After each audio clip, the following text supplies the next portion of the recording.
शारदीय नवरात्रों का आगाज। नवरात्रों के पावन अवसर पर केदार घाटी के सभी शक्तिपीठों में भगवती दुर्गा के शैलपुत्री स्वरूप की गई पूजा अर्चना।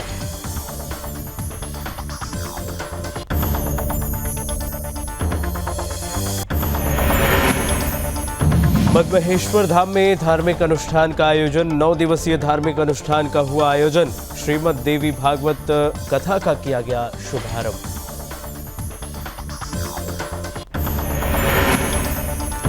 त्रिस्तरीय पंचायत को लेकर मतदान शुरू। मतदान स्थल पर लगी मतदाताओं की लंबी कतारें। प्रशासन की तरफ से सुरक्षा को लेकर पुख्ता इंतजाम।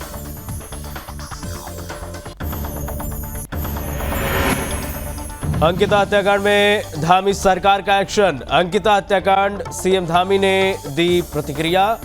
सीएम धामी बोले, कोई भी अपराधी बचेगा नहीं।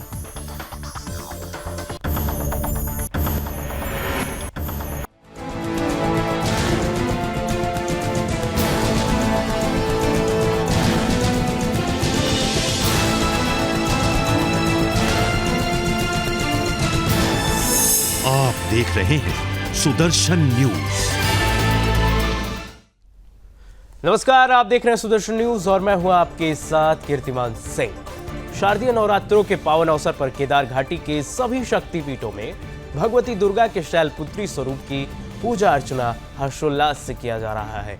मंदिर समिति और तीर्थ पुरोहित समाज के द्वारा भगवती दुर्गा के शक्तिपीठों को भव्य और दिव्य रूप से सजाया गया है। सिद्धपीठ, कालीमठ, कोटी माहेश्वरी तीर्थ, राकेश्वरी मंदिर सहित भगवती के सभी शक्तिपीठों में सुबह से भक्तों का तांता लगा हुआ है।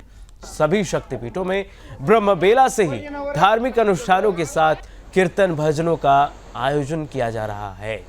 विश्व समृद्धि की कामना की जा रही है। और आपको बता दें, और ये तस्वीरें दिखा रही हैं कि किस तरीके से भक्तों में जो मां देवी के श्रद्धालु हैं उनके बीच में किस तरीके से उत्साह है शारदीय नवरात्र को लेकर। और आज से आगाज हो गया है शारदीय नवरात्र का। आज प्रथम दिवस है। मां शैलपुत्री की आराधना की जा रही है पूरे देश में।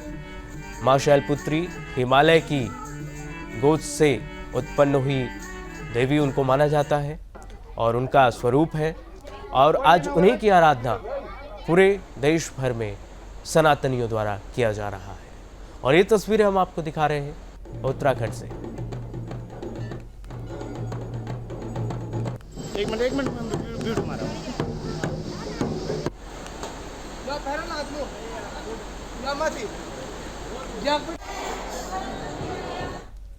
चले आगे बढ़ते हैं। देश भर के साथ ही देवभूमि में नवरात्रि की धूम है। शारदीय नवरात्रि का 9 दिवसीय पवित्र पर्व आज घटा स्थापना के साथ शुरू हो गया। माता के भक्त नवरात्रि के पहले दिन मां शैलपुत्री की विशेष पूजा अर्चना करते हैं। ऐसे में देवभूमि के मंदिरों में सुबह से ही भक्तों का तांता लगा हुआ है। देखिए हमारी एक खास रिपोर्ट।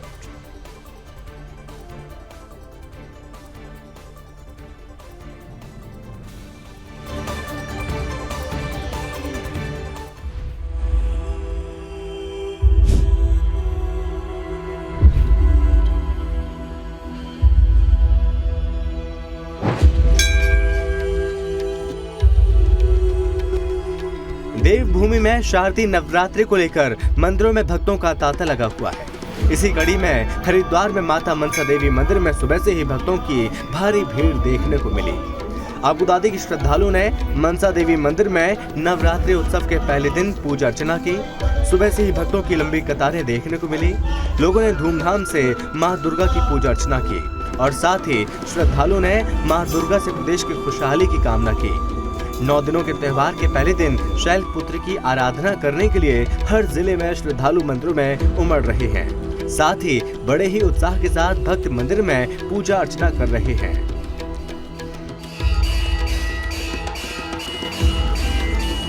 मां दुर्गा के पावन त्योहार में भक्त पूरी आस्था के साथ माता की आराधना में लीन है।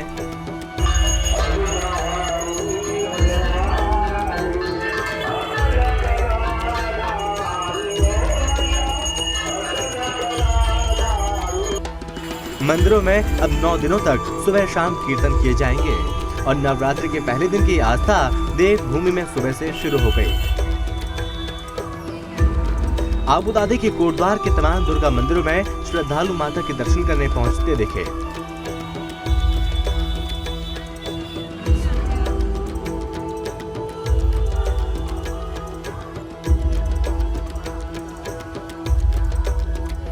तो वहीं सुप्रसिद्ध सिद्धबली धाम मंदिर में भी श्रद्धालुओं का तांता लगा रहा। मंदिर में महिलाएं भजन कीर्तन करती दिखीं। नवरात्रि को लेकर बाजारों में रौनक देखी जा रही है।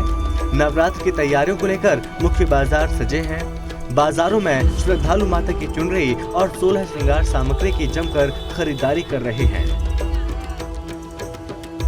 आज सोमवार को विधि विधान के साथ व्रती अपने घरों पर हरियाली बोकर कलश स्थापित कर रही हैं।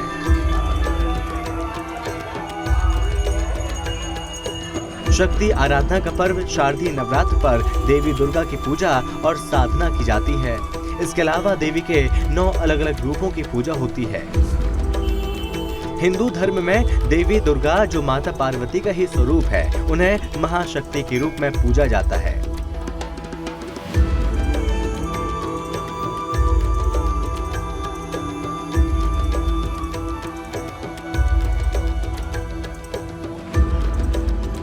नवरात्र को लेकर 9 दिन भक्त उपवास रखते हैं और मां दुर्गा की पूजा अर्चना करते हैं। ऐसी मान्यता है कि माता दुर्गा की सच्चे मन से आराधना करने से भक्तों की सारी मनोकामनाएं पूर्ण होती हैं। सुदर्शन न्यूज से प्रीति झा की रिपोर्ट।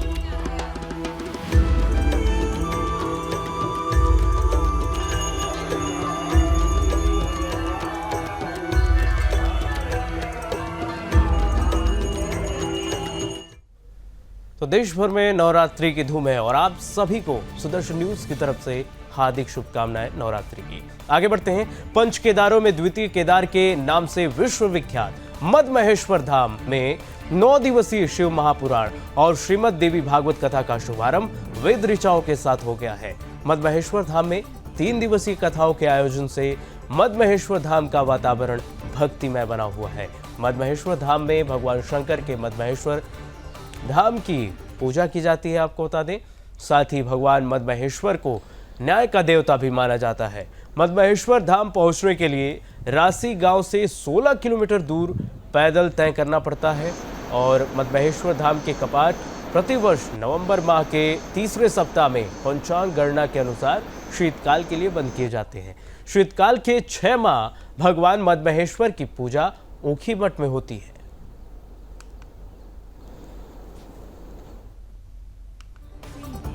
आपको बता दें 9 दिवसीय धार्मिक अनुष्ठान का आयोजन किया गया मद महेश्वर में और ये परंपरा है कि मद महेश्वर धाम में धार्मिक अनुष्ठान का आयोजन किया जाता है।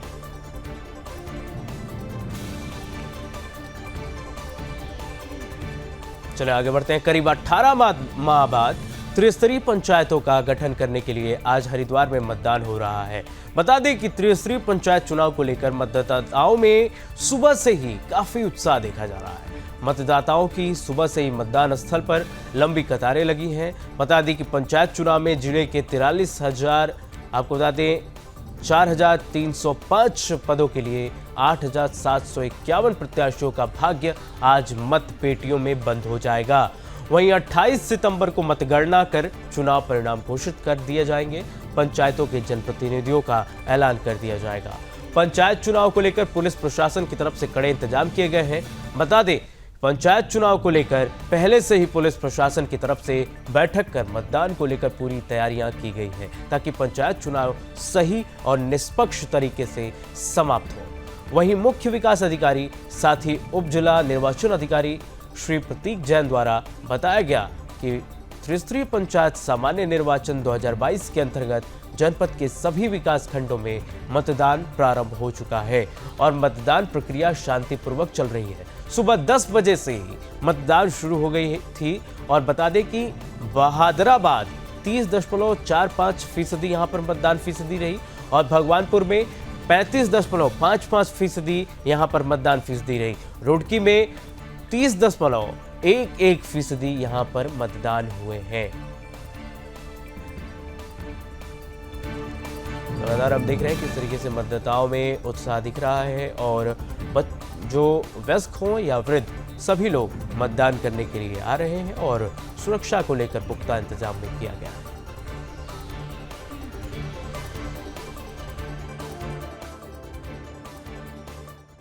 इधर आते समय पंजन रेडी सब जगहों का भ्रमण किया है। मतदान बहुत ही शांतिपूर्ण ढंग से चल रहा है और पोलिंग परसेंट भी काफी अच्छा है। करीब 8 से 2 घंटा पहला था, उसमें लगभग 15% मतदान हुआ था। नेक्स्ट रिपोर्ट 12 बजे तक मिलेगी और सभी कुछ व्यवस्थित ढंग से चल रहा है। उम्मीद करते हैं कि काफी शांतिपूर्ण ढंग से संपन्न होगा और आप देख सकते हैं कि मतदाताओं में इस लोकतंत्र के पर्व को लेकर अत्यधिक उत्साह है। सर कुछ महिलाओं को जो आइडेंटिफाई नहीं की जा रही है, आपने सर मौके पे भी पाया था? नहीं, वो मैंने बता दिया है इनको, क्योंकि हम लोगों ने हर पोलिंग पार्टी में एक महिला कर्मचारी की तैनाती की है, खास करके वोटर आइडेंटिफिकेशन के लिए। जो हमारी पर्दानशीन महिलाएं हैं, घूंघट करती हैं, उनके लिए हमने कहा था कि उनका कोई डुप्लीकेसी ना हो, इसको इंश्योर किया जाए कि उनका आइडेंटिफिकेशन प्रॉपर हो।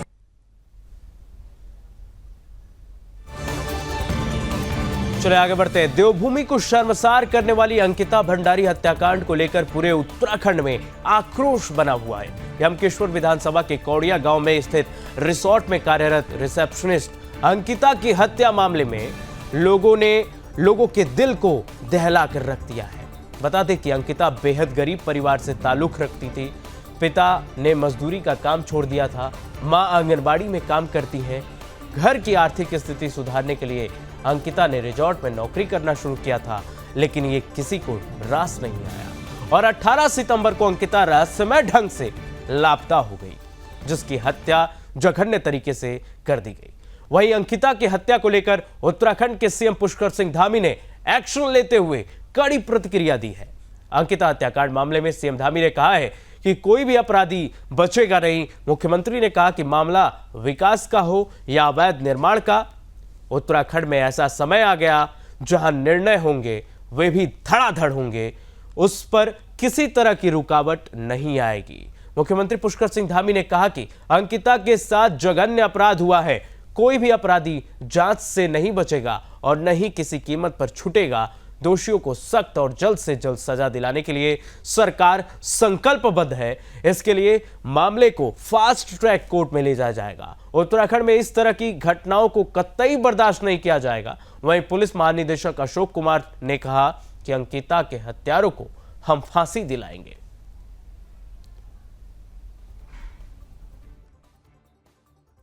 आज चूंकि पूरे दिन भर परिवार के लोगों से लगातार बात होती रही है, हमारी बेटी, उत्तराखंड की बेटी अंकिता के पिताजी से लगातार मेरी बात हुई और परिवार के लोग हमारी सब बातों से सहमत थे कि तेज़ी से जांच हो रही है, पुलिस ने अपनी कार्रवाई की है, आगे जांच किसी तरह से भी कहीं भी प्रभावित नहीं होने वाली है। एसआईटी पूरी तरह से एक डीआईजी स्तर के अधिकारी की नेतृत्व में बनाई गई है, वह भी उस पर काम कर रही है। हर पहलू का, हर जांच से जुड़ा हुआ इस साक्ष्य हों, वो सारे के सारे साक्ष्य वहाँ पर पूरी तरह से सुरक्षित हैं। किसी प्रकार का भी कोई भी साक्ष्य मिटाने का प्रयास नहीं होगा, ये मैं बिल्कुल एश्योर करता हूँ। साथ ही साथ अभी फास्ट ट्रैक में इस केस की सुनवाई हो। हमारे उत्तराखंड की बेटी के साथ ये जघन्य अपराध हुआ है, ये घिनौना कृत्य हुआ है, इसको जल्दी से जल्दी न्याय मिलना चाहिए, जल्दी से जल्दी निर्णय होना चाहिए। हम माननीय उच्च न्यायालय से भी अनुरोध करेंगे कि जल्दी से जल्दी इसमें फास्ट ट्रैक के लिए एक अलग से कोई अदालत गठित की जाए या अदालत में ऐसी व्यवस्था की जाए जिससे कि हमारी उत्तराखंड की बेटी को, हमारी बेटी को जल्दी से जल्दी न्याय मिले और जो गुनाहगार हैं, जो दोषी हैं, अपराधी हैं, उनको इसकी कड़ी सज़ा मिले और ये सज़ा हमेशा लोगों के लिए उत्तराखंड के इतिहास में एक नज़ीर बने कि भविष्य में कभी भी कोई इस प्रकार की घटना करने के बारे में सोचना तो दूर, ऐसा अपराध के बारे में सोचना भी तो दूर की बात, करना तो दूर, सोचना भी उसके लिए बहुत भारी पड़े। और साथ ही जो है पोस्टमार्टम की रिपोर्ट के लिए भी हमने आग्रह किया है, क्योंकि उसका एक प्रोसीजर होता है, उस प्रोसीजर के तहत पोस्टमार्टम की रिपोर्ट जल्दी ही आ जाएगी। वह भी जो है रिपोर्ट आने के बाद आगे की कार्रवाई ज़रूर हमारा प्रशासन, पुलिस करेगा और कोई भी इसमें कतई संदेह नहीं होना चाहिए। कुछ लोग अनावश्यक रूप से इसमें राजनीति कर रहे हैं, ये राजनीति करने का विषय नहीं है। सरकार की तरफ से इसमें कोई ढिलाई नहीं बरती जाएगी। पूरी तरह से दूध का दूध होगा, पानी का पानी होगा, किसी कीमत पर भी दोषियों को बख्शा नहीं जाएगा। चले आगे बढ़ते हैं। उत्तराखंड के देहरादून में कार्यक्रम का आयोजन किया गया। बता दें कि कार्यक्रम उत्तराखंड के सीएम पुष्कर सिंह धामी और रेखा आर्य भी इसमें कार्यक्रम में शामिल हुए, जहां लोगों ने जोरदार इनका स्वागत किया। वहीं इस कार्यक्रम में सीएम धामी ने नंदा गौरा योजना के तहत लाभार्थियों को लाभान्वित करने के लिए नंदा गौरा योजना पोर्टल का उद्घाटन भी किया। इस दौरान सीएम धामी ने लोगों को संबोधित भी किया। सीएम धामी ने नंदा गौरा योजना के लाभार्थियों को लाभान्वित किया। साथ ही सीएम धामी ने कहा कि नवरात्र के पहले दिन हम सभी देवियों की पूजा करते हैं और ये एक सुंदर संयोग है कि आज नवरात्र के पहले दिन आप सभी देवी स्वरूप बहनों बेटियों को ये धनराशि हस्तांतरित करने का सौभाग्य प्राप्त हो रहा है। इस कार्यक्रम में प्रदेश की 80,000 बालिकाओं को सीधे सीधे इस योजना का लाभ मिलने वाला है। योजना के अंतर्गत 323 करोड़ रुपए की धनराशि डिजिटल माध्यम से हस्तांतरित की गई है। साथ ही सीएम धामी ने कहा कि इस अवसर पर मैं भारत को डिजिटलाइज बनाने के लिए माननीय प्रधानमंत्री श्री नरेंद्र मोदी जी का भी धन्यवाद करना चाहता हूं। हमने संकल्प लिया है कि हमारी बेटियां हर क्षेत्र में आगे जाएं। हमारा प्रयास है कि हमारी बेटियां हमारे बेटों से किसी भी क्षेत्र में पीछे ना रहें। साथ ही सीएम धामी ने कहा कि हमारे द्वारा लिए गए संकल्प में अगर कोई विकल्प आ जाता है तो वो पूर्ण नहीं हो सकता है, इसलिए हमारी सरकार ने ये विकल्प रहित संकल्प लिया है। आप सब भी अपने जीवन में अगर कोई संकल्प लें तो उसमें किसी विकल्प का स्थान न रखें। सीएम धामी ने आगे कहा कि बेटियों की सुरक्षा की जिम्मेदारी हमारी सरकार की है, इसलिए पिछले दिनों जो दुखद घटना घटित हुई है उसमें सरकार द्वारा कड़ी कार्रवाई की गई है। आरोपियों की तुरंत गिरफ्तारी कर उनके द्वारा किए गए अवैध निर्माण का ध्वस्तीकरण का भी कार्य किया गया है। इतना नहीं, सीएम धामी बोले कि बेटी अंकिता को न्याय दिलाने के लिए हमने डीआईजी स्तर के अधिकारी के नेतृत्व में एसआईटी का गठन किया है। एसआईटी हर पहलू की जांच कर रही है और अपराधियों को कठोरतम सजा दिलवाने का कार्य करेगी। हमारी सरकार ने माननीय न्यायालय से अपराधियों को जल्द से जल्द सजा मिले, इसलिए फास्ट ट्रैक कोर्ट बनाने का निवेदन भी किया है।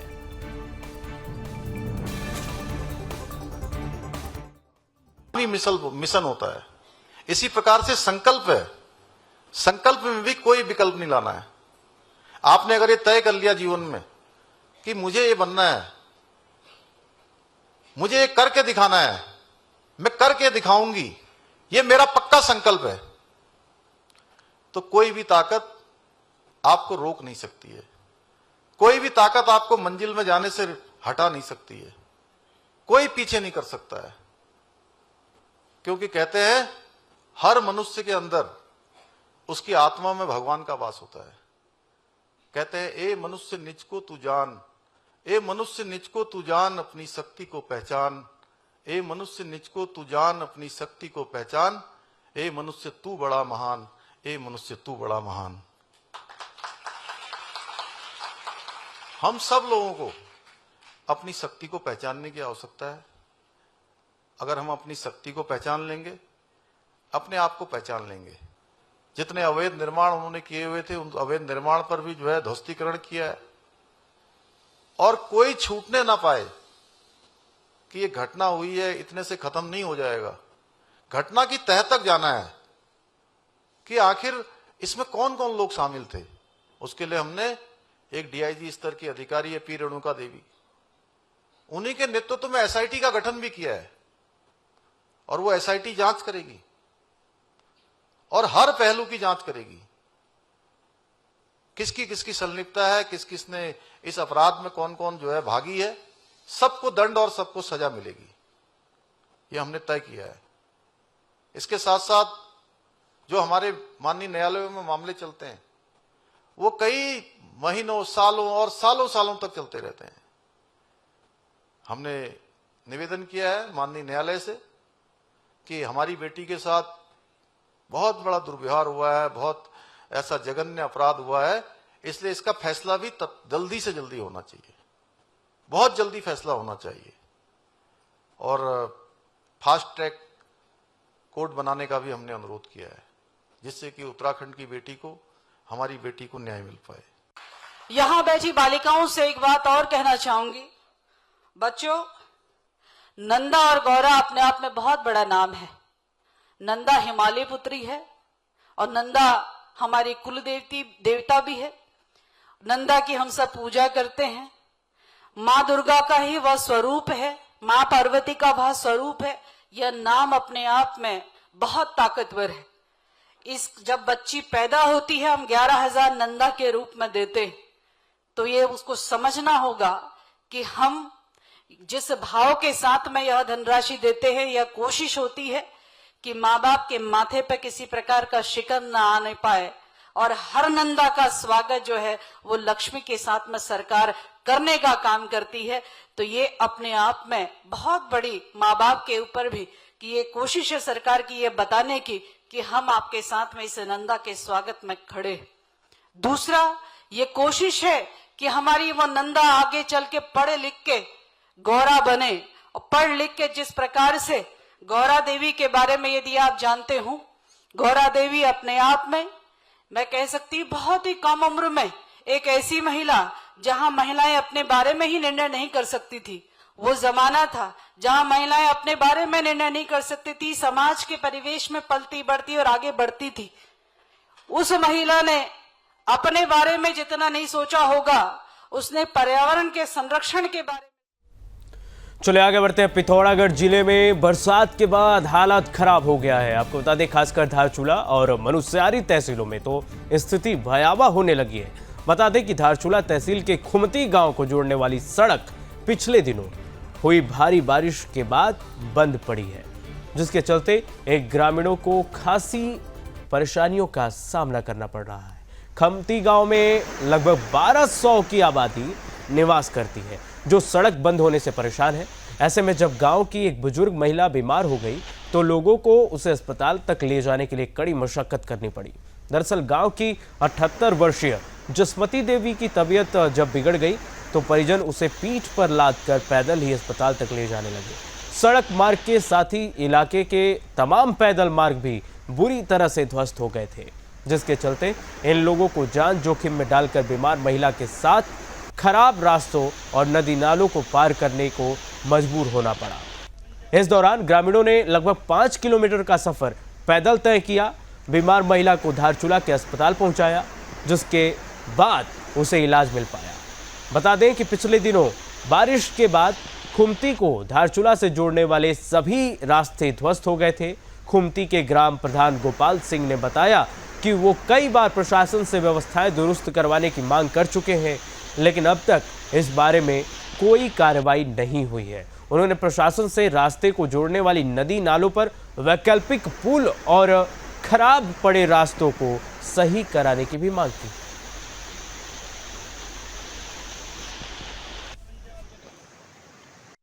दैवीय आपदा की दंश झेल रही ग्राम पंचायत खुमती की अत्यधिक जनता के लिए अभी भी नदी नालों को पार करना और पैदल संपर्क मार्गों से गुजरना जान जोखिम में डालने के समान है। आज ग्राम पंचायत खुमती के सिपालथौड़ तोप की जसमती देवी 78 वर्षीय महिला को तबियत खराब होने के कारण लगभग 5 किलोमीटर तक नदी नालों को पार करते हुए और खराब रास्तों से जान जोखिम में डाल करके ग्रामीण भगवान सिंह, वीरेंद्र सिंह आदि के सहयोग से मोटर मार्ग तक पहुंचाया गया और उस महिला को जैसे तैसे वाहन के द्वारा धारचूला चिकित्सालय पहुंचाया गया है।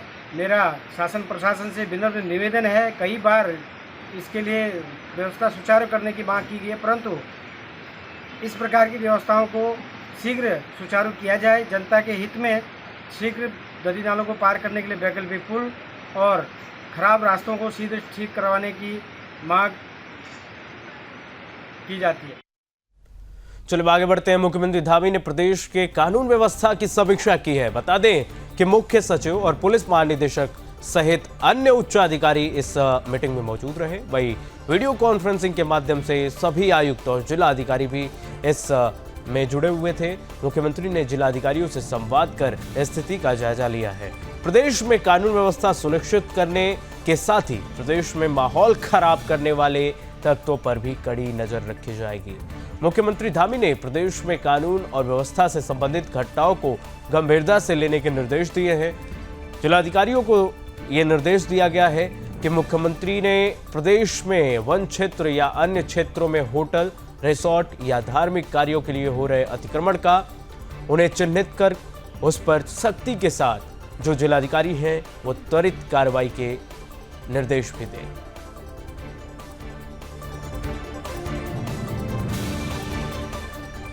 चलिए आगे बढ़ते हैं। रामनगर में शनिवार की रात से हो रही तेज बारिश के कारण आम जनजीवन पूरी तरह से ठहर गया, तो वहीं रामनगर के आसपास स्थित बरसाती नाले भी उफान पर आने के चलते काफी परेशानियों का सामना लोगों को करना पड़ा। इसी कड़ी में बारिश के चलते ग्राम क्यारी खाम में स्थित चंबल बरसाती नाले में रविवार की सुबह पर्यटकों की एक कार बह गई, जिससे पूरे इलाके में हड़कंप मच गया। बताया जा रहा है कि ग्राम क्यारी में स्थित एक रिसोर्ट में दिल्ली के 4 पर्यटक ठहरे हुए थे। रविवार की सुबह 2 पर्यटक अपने कार में सवार होकर रामनगर आए थे, साथ ही कुछ देर बाद वापस रिजॉर्ट जा रहे थे। इसी बीच चंबल बरसाती नाले में पानी का तेज बहाव होने के बाद पर्यटकों की कार इस नाले में बह गई। पानी का बहाव तेज होने से पर्यटक की कार लगभग 1.5 किलोमीटर दूर खिचड़ी नदी के पास ये कार जाकर रुकी, जिसके बाद ग्रामीणों ने ट्रैक्टरों की मदद से नदी में फंसी कार को बड़ी मशक्कत के बाद बाहर निकाला। साथ ही दोनों पर्यटकों को भी ग्रामीणों ने कड़ी मशक्कत से नदी से सुरक्षित बाहर निकाला। वहीं इस मामले में ग्रामीणों ने सरकार से मांग करते हुए कहा कि पहले भी इस बरसाती नाले में कई घटनाएं घट चुकी हैं, लेकिन आज तक यहां पर पुल का निर्माण न होने के कारण ग्रामीणों को काफी परेशानियों का सामना करना पड़ रहा है। ग्रामीणों ने सरकार से शीघ्र यहां पर पुल निर्माण कराने की मांग की है।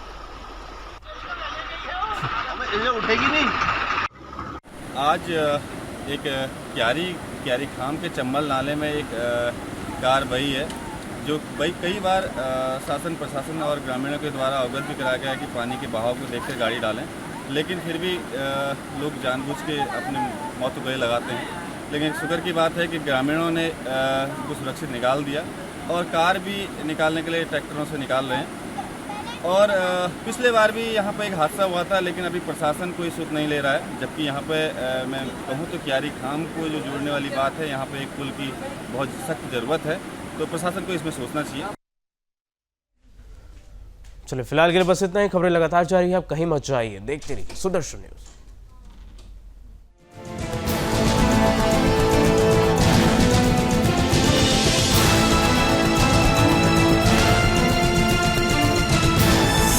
आप देख रहे हैं सुदर्शन न्यूज।